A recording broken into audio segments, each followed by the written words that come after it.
Greetings and welcome back, gentles and ladiesmen, to another episode. Good evening, Spyro. The amazing Randini is about to put on a display of prestidigitation. I've heard that it's quite impressive, so I'm going to watch the show. And once again, fitting in with Bentley's pattern of setting up stories that don't pay off, guess what? That wizard is not going to be showing us a magic show at all. Even after we solve his problem. So by now you guys know my whole shtick or spiel on Bentley.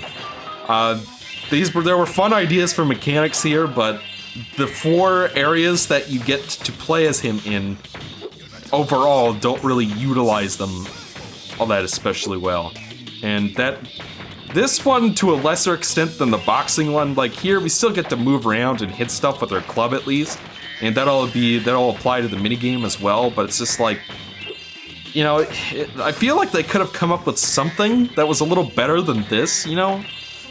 I don't know, it really is the boxing that pushes it over the edge. Like, if they had like a boss fight where you play as Bentley instead of the boxing, then Bentley would probably be fine overall, but it's the fact that we have 2 actual levels, and then 1 short little section with a whack-a-mole minigame, and then boxing.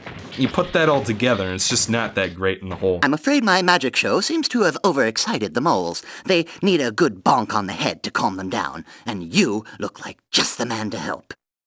A light tap on the head should sort them out, but watch out for my friends. They're trying to burrow after them. So this minigame's not too bad, you know, in terms of execution. It can be kind of annoying, I guess. Like, basically how this works is moles will burrow out from the ground. You hit them on the head, and then you'll get a point towards your score cap there. There'll also be with some of those wizard guys walking around. If you hit them up with your club, that counts as a fail, and you will screw up instantly. The time limit is kind of strict, so you do kind of have to keep going after them. After a certain point, it starts getting pretty crowded. My advice is wait for the moles to come out of the hole before you hit them. That will ensure that you don't hit any of the wizards, which you obviously don't want, because that's going to put an end to the minigame pretty quick, you know, like that. Well, that didn't do it. See, they've got themselves all worked up into a tizzy. You'll have to try again. And once again, video game logic. You hit one guy, that means that the moles didn't quiet down. I don't know. Whatever. That's pretty much just a collectathon problem, really. But yeah, I don't think anybody wanted to play this instead of a real Bentley level, you know? You know, if I can give it credit for anything, you are using one of Bentley's essential mechanics, which is his club ability. So I don't know, this is definitely better than the boxing, I will say that much, but it's just like, is this seriously what we're going with for Bentley's last section in the game? I don't know, Bentley just kind of got the short end of the stick. I don't hate him, I don't hate his mechanics. He's probably my favorite personality-wise, but it's just, the levels they designed for him just don't take advantage of his abilities all that well. And that's kind of the main Well done! play. And look, one of my friends dug up this whilst chasing the moles. Alright, we got... I wonder if that egg's filled with propane, Peggy. The camera angle wasn't very good for that. I could barely see what was happening. That should be it for this level. We should be done. Yeah. So we'll head on out and head on to the next level, and I have a pretty good idea of which one I want to do. And after we finish off all the regular levels, we'll go ahead and fight the sorceress. I think there should just be 1 level left. Because we are pretty close to the end, folks, believe it or not. Okay, so let's go ahead on over to Dino... Actually, we have 2 levels left. We have Haunted Tomb and Dino Mines. Haunted Tomb is pretty boring, so we'll go do that one real quick. It's probably one of my least favorite levels in the game. It's not as bad as Lost Fleet. That's bottom of the barrel for this game for me, but this one's probably a close second. It's kind of dull. but it's, compared to Lost Fleet, at least it moves kind of quickly. It's just like, I'd gladly play this over several levels from Spyro 2, you know what I'm saying? But regardless, this we got ourselves an Egyptian pyramid kind of level. Let's go talk to this guy for a 411.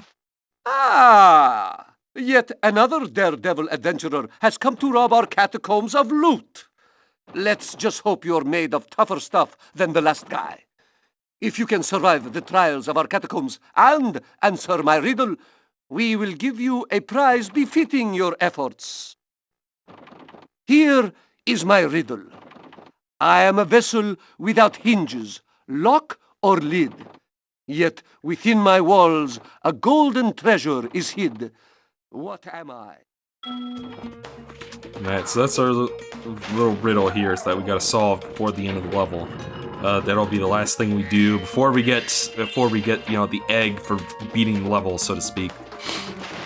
Okay, so Insane Trilogy, I did not think it was super great. I think it had a lot of problems. And it's just like one of those things where it didn't need to be perfect. Like I said, I did not grow up with the PS1 games at all. I've played each of them maybe like 2 times each. Like, they're fine, they're not super great, but they're not terrible or anything. I'd gladly play them over lots of bad games I have played. They're fine. But the PS4 version adds so many because it's like, the game looks nice. I wasn't a huge fan of the music from the original games to begin with, and the new remixes are serviceable replacements for those. I don't mean replacement as in replace, remake, or rebreak. What I mean is that it's a good substitute. By the way, skill point, I can't easily forget this time. If you go into that little black hole, you will receive a skill point, so yeah.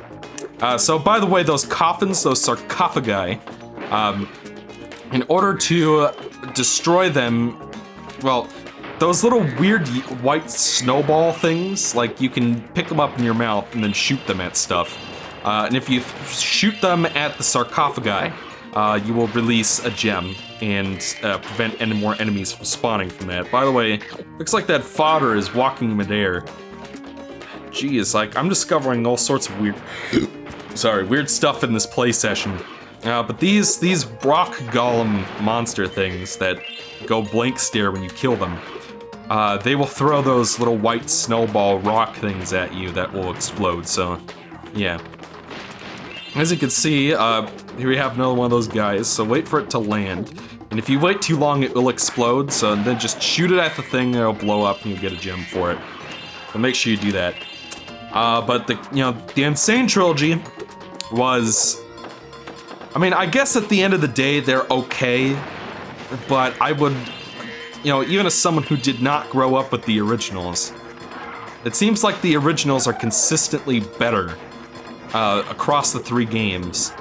And it's just like, it's amazing how many problems they added to the remakes, which is just kind of flabbergasting to me, because it's just like, there's no reason that a remake of the first 3 Crash Bandicoot games released in 2017 should be inferior to the PlayStation version in any way whatsoever. Part of the problem is that they had to develop 3 games at once and release it for a budget price, $40 as opposed to full price, when they could have easily asked for full price for considering the value you're getting. So maybe they just didn't have the money or the time to polish it out as much as they needed to. And it's not like I hate Vicarious Visions for, making the game or anything. I'm sure that they put their best foot forward. They're clearly big fans of the original Crash games. I don't have anything against them at all. I'm sure that they tried their best with, with the money and the time that they had to work with. But still, at the end of the day, there are just so many little things that they screwed up that it's just kind of mind-boggling that the game could have so many problems that didn't exist to begin with.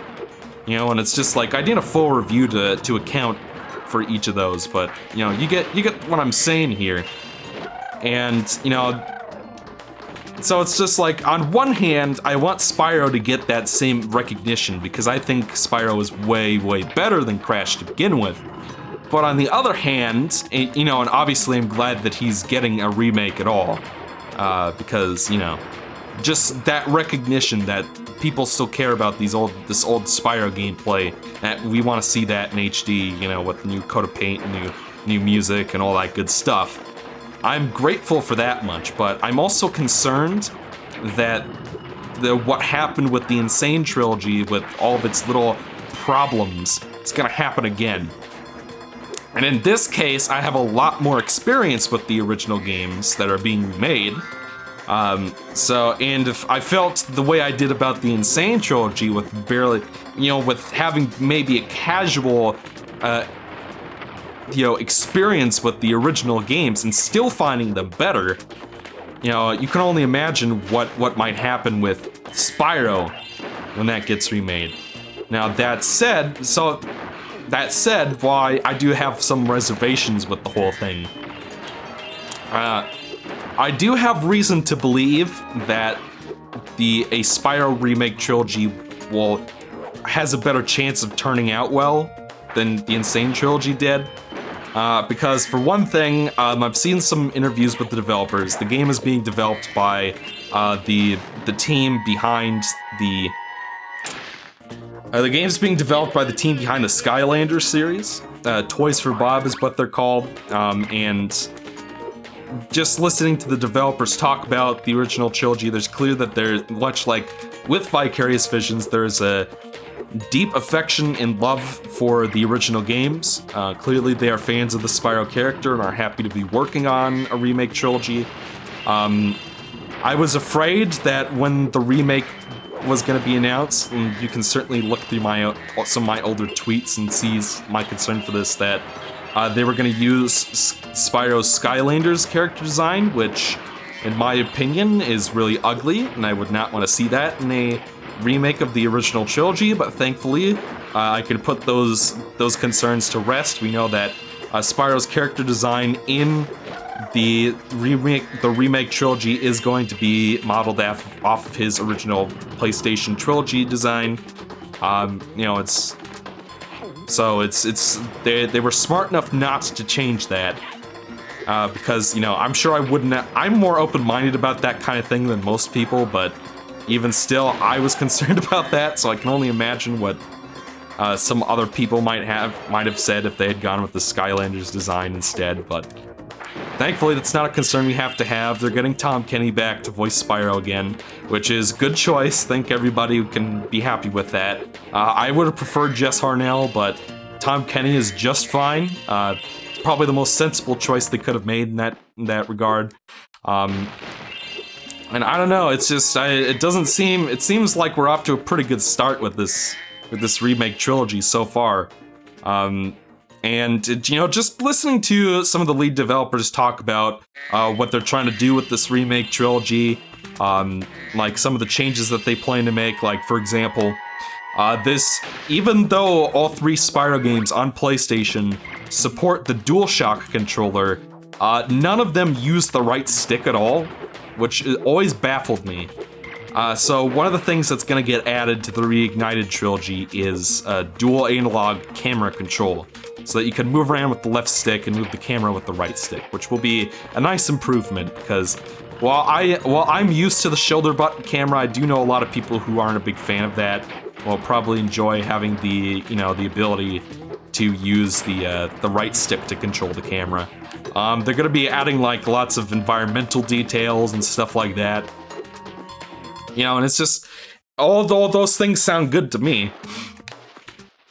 The first round of the annual Demolition Hovercraft competition is about to begin. There is room for one more contestant, but you'll have to answer a riddle to qualify. The riddle is this. If one dragon can lay one egg in 12 years, how long would it take for 100 dragons to lay 100 eggs? Some good old-fashioned math. Let's see, 100 dragons lay 100 eggs.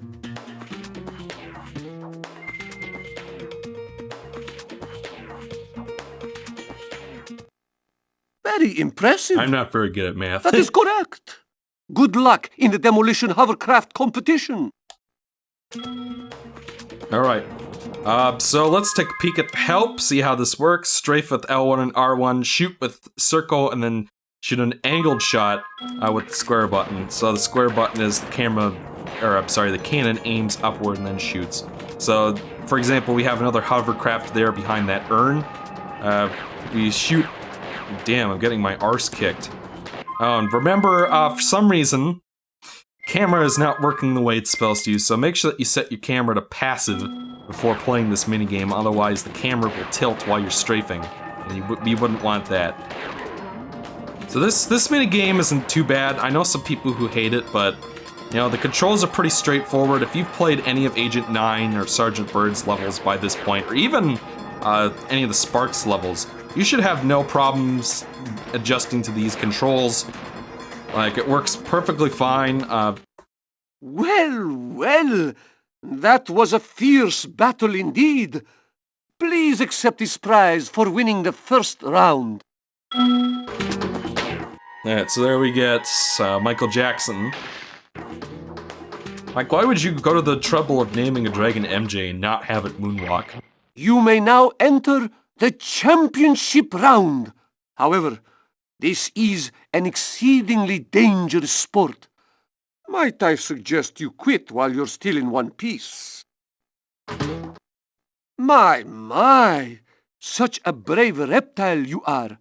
But you'll need much more than bravery to win the championship. I do think that those weird little jackal guys are, you know, if that's what they're supposed to be, or have kind of a fun accent. Ah, shit. You might be in trouble, fam. That's an example of the angled shot in action. As you can see, it kind of lobs over. You might call it a volley shot.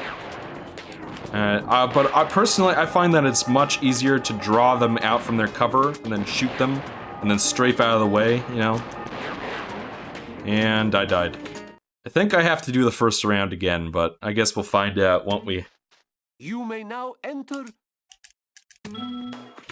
Yeah, so it would have been nice if they had refilled my health beforehand, but whatever. It's not like this is a super difficult minigame or anything. Even though I do keep getting my arse kicked. Oh, God.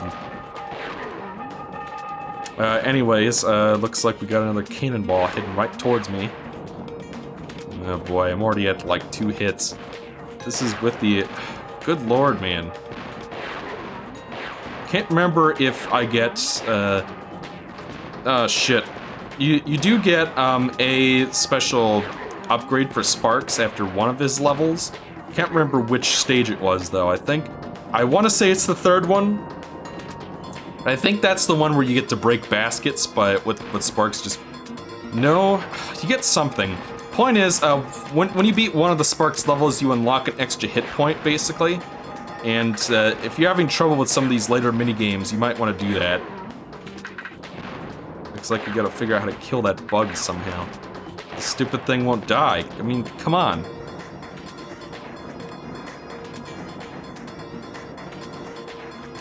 Let's see it. See you get away from that. Oh, come on.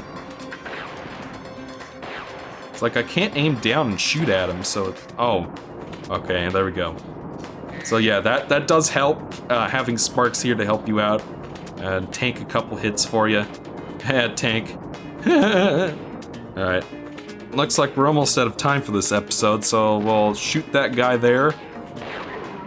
He let his guard down, so he deserves it. And then we'll volley shot over this urn here. Oh, you've got to be kidding me. Alright, now you've pissed me off, game. You may... Ugh.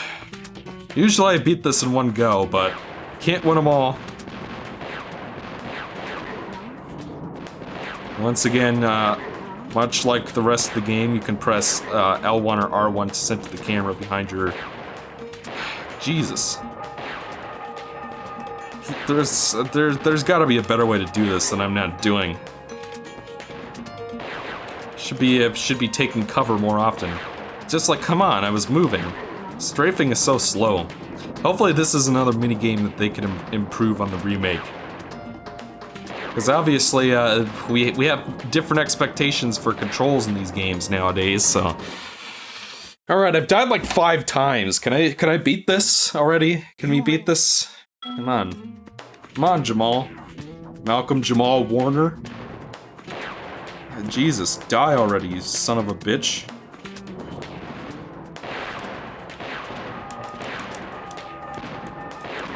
And I fell off the edge. For the record, this isn't a difficult minigame, so I don't know what my problem is. Usually I beat this in like one shot. Let's see, who can I easily aim at from here? And that guy.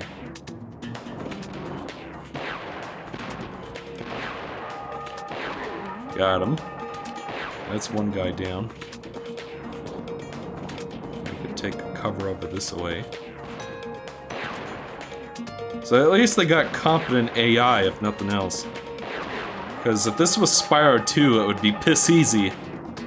Okay, get that guy. Looks like I shot someone by accident. I don't know how I managed to do that. I know, I wish they had figured out some way to do this with the analog stick, because the strafing is kind of slow. It's just like, by the time I'm actually, you know, heading in the direction I want to go, the bullets already hit me. So it's not as tight as the other characters in the game when it comes to the strafing. Good lord, man. Now, thankfully we've got that bug there to help refill my health. I don't know why they couldn't have made it something a little bit taller, so I don't have to, like, volley lob it from its distance. It's like, come on, die already. What's the deal here? Die. Oy. Alright, we got one extra hit. Oh, come on, I just got that, man. Fucker. Alright, so looks like we got one guy over there, behind one of those urns.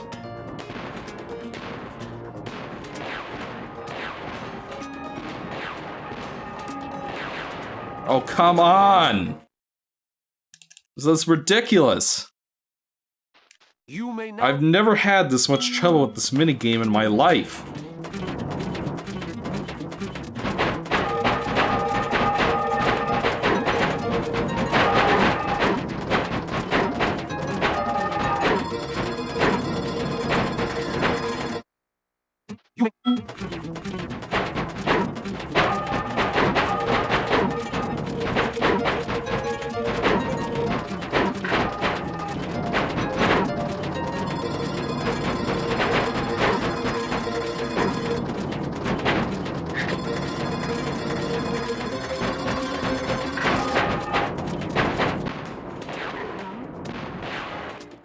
Ugh, finally, Jesus.